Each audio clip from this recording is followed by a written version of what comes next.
A man so divisive, he could release a Tetris clone and half the internet would call it postmodern genius, while the other half rage quits the trailer.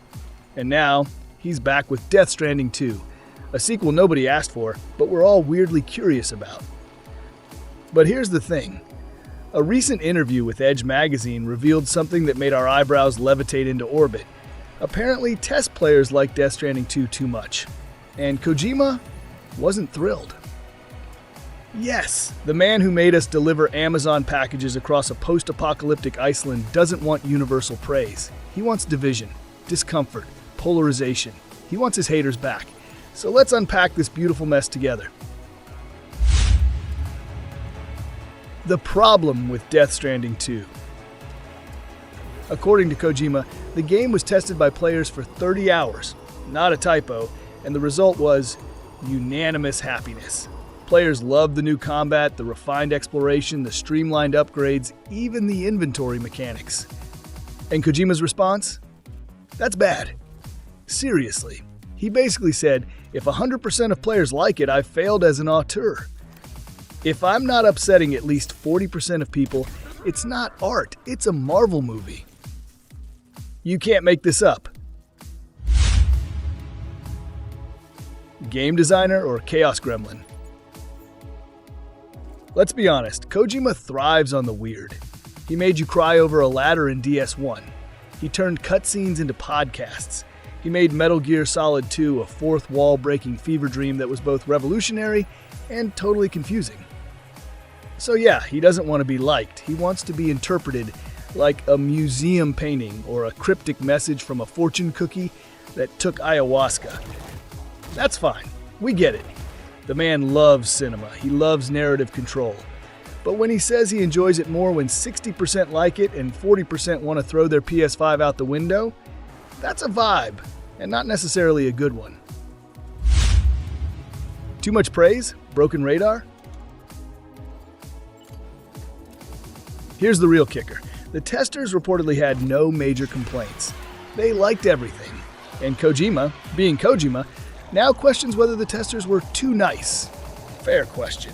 Because let's face it, who gets to test Death Stranding 2 early? Hardcore fans. People who probably have a shrine to Sam Porter Bridges in their bedroom. People who've defended the walking sim mechanics of DS1 for 5 years straight. That's not a test group, that's a cult focus session. So, of course they're going to say, it's great. They're emotionally invested. It's like asking a Harry Potter fan if they like the final book. They're going to say yes, even if it made 0 sense. The Stockholm Syndrome problem. And this is where it gets deep. When you've suffered enough through a game, like hauling 87 kilograms of imaginary cargo uphill for 50 hours, you start to bond with the suffering. You think, that wasn't bad, that was meaningful. It's called Stockholm Syndrome, and Kojima's games are full of hostages. Death Stranding 1 had pacing issues, bullet sponge bosses, clunky UI, and let's not forget the 10-minute urination mechanic. But because it was his game, we let it slide. Then we told ourselves we liked it. Now DS2 is cleaner, tighter, more playable, and ironically, that scares Kojima.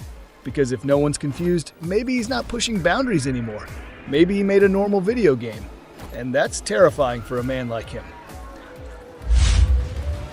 What if the testers were just biased? Let's not forget, these early test players weren't average folks.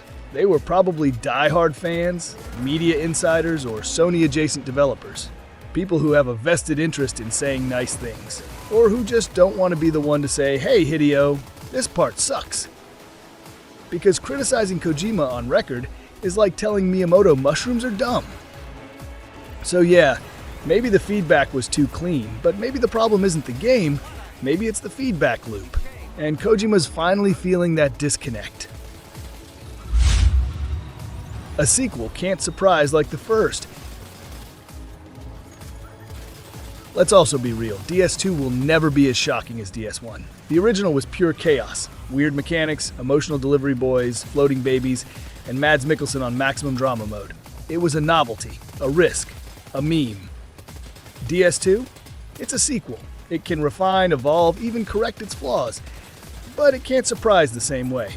So now people saying, yeah, this is great, doesn't necessarily mean less innovation. It might just mean better game design. You know, that thing players actually want. Boss fights, bullet sponges, and the ghosts of mechanics past. From what we've seen, DS2 improves a ton.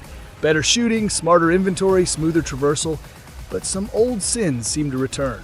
Bullet sponge bosses, long combat phases, and that classic Kojima pacing that makes a cutscene out of checking your backpack.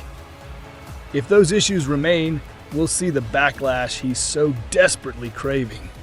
Not because we hate him, but because we've played this movie before. And some of us don't want the sequel to be a remake with prettier lighting.